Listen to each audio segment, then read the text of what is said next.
Sembuh, sembuh. Syukurlah, esok paginya saya mampu bernapas lagi sampai ke tingkat yang membuat para dokter berani melepaskan saya dari kondisi koma. Ketika akhirnya kesadaran saya kembali, ternyata saya kehilangan kemampuan mencium bau.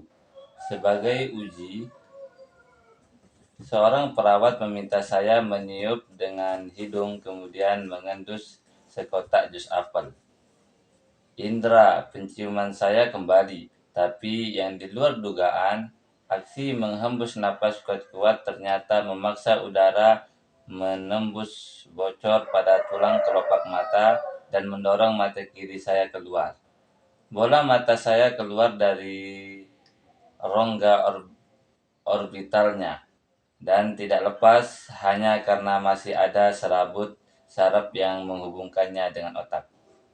Menurut dokter mata, bola mata saya perlahan-lahan akan kembali ke tempat semula sejalan dengan terlepasnya udara yang terjebak.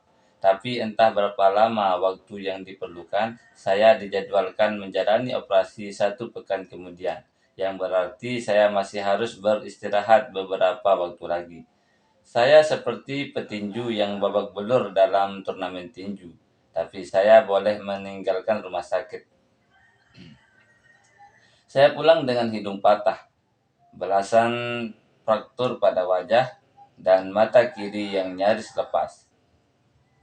Bulan-bulan berikutnya terasa sulit. Rasanya seolah-olah segala sesuatu dalam hidup ditunda sejenak. Selama beberapa pekan penglihatan saya ganda, dan saya secara harfiah tidak bisa melihat lurus ke depan. Sebulan lebih kemudian bola mata saya akhirnya kembali ke posisi normalnya, karena kadang masih kejang-kejang dan penglihatan masih bermasalah. 8 bulan kemudian saya baru dapat mengendarai mobil lagi.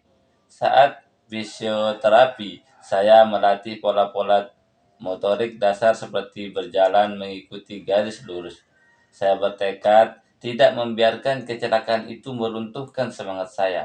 Tapi tak jarang saya merasa tertekan dan sangat galau. Perih sekali rasanya ketika sadar betapa jauh jalan yang harus saya tempuh untuk kembali ke lapangan baseball 1 tahun kemudian. Baseball selalu menjadi bagian utama dalam hidup saya. Ayah saya pernah bermain untuk sebuah klub liga kecil bernama St. Louis Cardinals. Dan saya mempunyai mimpi untuk bermain secara profesional. Setelah rehabilitasi selama berbulan-bulan, yang saya inginkan lebih dari yang lain adalah kembali ke lapangan. Namun, upaya kembali ke lapangan baseball tidaklah mulus. Ketika musim pertandingan digelar, saya satu-satunya siswa tahun pertama yang tidak lolos ke tim baseball utama.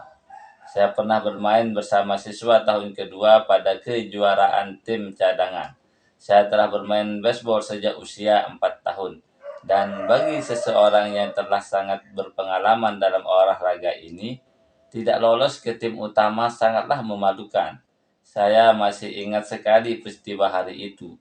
Saya duduk di mobil dan menangis sambil mencari-cari gelombang di radio, mendengarkan lagu-lagu penghibur kegalauan saya.